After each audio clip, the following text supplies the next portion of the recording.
ఒక మాట ఒక వంశాన్ని నాశనం చేసింది. త్రేతాయుగంలో యుద్ధం అవసరం లేదు, అస్త్రం అవసరం లేదు.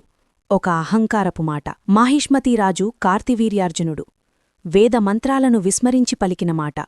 రాజుమాటలు ఋషి ధర్మాన్ని త్రోసిపుచ్చిన మాట. ఆ మాటే అతని వంశానికి శిక్షగా మారింది.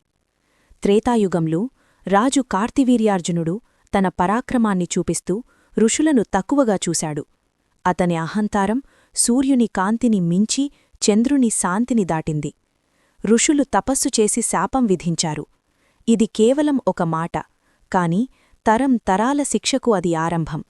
లంక పర్వతాల రాజు రావణుడు ఇదే అహంకారపు మాటల బలంతోనే పతనం చెందాడు. ఒక మాట ఒక వంశాన్ని కూల్చేసింది.